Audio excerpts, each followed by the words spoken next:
இன்னைக்கு நம்ம லிட்டர் ரெசிபிஸ்ல ரொம்ப ஹெல்த்தியான ரெசிபி பார்க்க போறோம். வெயிட் லாஸ்க்கு ரொம்ப ஹெல்ப்ஃபுல்லா இருக்கக்கூடிய ஜோவர் ரோட்டி தான் பார்க்க போறோம். இந்த சோள ரோட்டி டயபெட்டிக் ஃப்ரெண்ட்லியும் கூட. இதோட பெனிஃபிட்ஸ் எல்லாமே உங்களுக்கு ஸ்கிரீன்ல டிஸ்பிளே ஆயிட்டு இருக்கு. கொஞ்சம் கூட எண்ணெயோ நெய்யோ இல்லாத ரோட்டியை நம்ம பண்ணலாம். அதுக்கு முன்னாடி இந்த சேனலை சப்ஸ்கிரைப் பண்ணிக்கோங்க, பக்கத்துல இருக்க பெல் பட்டனையும் ஆன் பண்ணிக்கோங்க. இப்ப நீங்க பாக்குற மில்லட் தான் சோளம். இந்த சோளத்தை மாவு அரைச்சு தான் இப்ப நம்ம ரொட்டி பண்ண போறோம். அந்த வெள்ளை சோளத்துல அரைச்ச மாவு இது 1 கப் எடுத்திருக்கேன், 280 கிராம். இது 5ல இருந்து 6 ரோட்டி வரும். தேவையான அளவு உப்பு சேர்த்துக்கலாம். கொஞ்சம் வெதுவெதுப்பான தண்ணி எடுத்துக்கோங்க. வெதுவெதுப்பான தண்ணியை கொஞ்சம் கொஞ்சமா சேர்த்து ஒரு சாஃப்ட் மாவா நம்ம கலந்து எடுத்துக்கலாம். இது கோதுமை மாதிரி அந்த இழுவத்தன்மை இருக்காது. ஸோ கொஞ்சம் கொஞ்சமா தண்ணியை தெளிச்சு ஒரு மிருதுவான மாவை கலந்து நம்ம எடுத்துக்கலாம். அதிகமா சேர்த்துறாதீங்க. இது கோதுமை மாவோட கொஞ்சம் தண்ணி அதிகமா எடுத்துக்கும். பர்ஃபெக்ட் கன்சிஸ்டன்சில இப்ப நமக்கு மாவு ரெடி ஆயாச்சு. சாஃப்டா இருக்கு பாருங்க.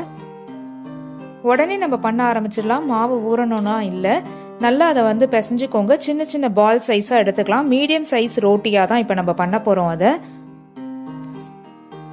நம்ம சப்பாத்தி பூரி கட்டையில பண்ணாம கையிலேயே தட்டி தட்டி தான் இதை பண்ண போறோம். இதுக்கு டஸ்ட் பண்ணிக்கிறதுக்கும் நம்ம சோள மாவு தான் எடுத்துக்க போறோம். பாருங்க, இப்படி நம்ம விரலாலேயே தட்டி தட்டி தட்டி தான் பண்ணணும். ஃபர்ஸ்ட் டைமே வராது, நம்ம 2-3 வாட்டி ட்ரை பண்ணி பார்க்கணும்.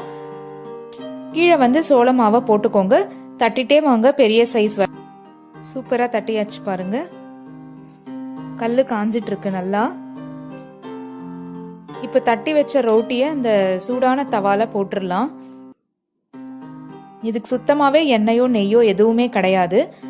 கொஞ்சம் பபிள்ஸ் வர ஆரம்பிக்கும் போது ஒரு ஈர துணியால நம்ம இந்த ரோட்டிய ஒத்தி ஒத்தி எடுக்க போறோம். சைட்ஸ்ல எல்லாம் பாருங்க, சின்ன சின்னதா பபிள்ஸ் வந்திருக்கு.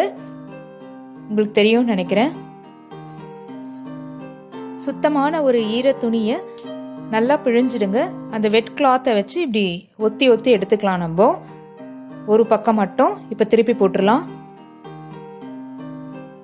திருப்பி போட்டுட்டு எந்த இடத்துலலாம் உங்களுக்கு வேகணுமோ அழுத்தி எடுத்துக்கோங்க. அவ்வளவுதாங்க, சப்பாத்தி நல்லா வெந்தாச்சு. எடுத்து வச்சிடலாம். ஹாட் கேஸ்லயும் போட்டு வச்சுக்கலாம். ரொம்ப ஹெல்த்தியான ரோட்டி இப்ப நமக்கு ரெடி ஆயாச்சு. இந்த சோள roti perfect weight loss recipe. gluten free food எடுத்துக்கணும் அப்படின்னு நினைக்கிறவங்க, டயபெட்டிஸ் இருக்கிறவங்களுக்கு எல்லாமே இது ரொம்ப ரொம்ப நல்லது. நீங்களும் ட்ரை பண்ணுங்க. இவ்வளோ ஹெல்த்தியான சோள ரொட்டி பண்ற வீடியோ உங்களுக்கு பிடிச்சிருந்தா லைக் பண்ணுங்க, ஷேர் பண்ணுங்க. சேனலை சப்ஸ்கிரைப் பண்ணிக்கோங்க, பக்கத்தில் இருக்க பெல் பட்டனையும் ஆன் பண்ணிக்கோங்க. தேங்க்யூ.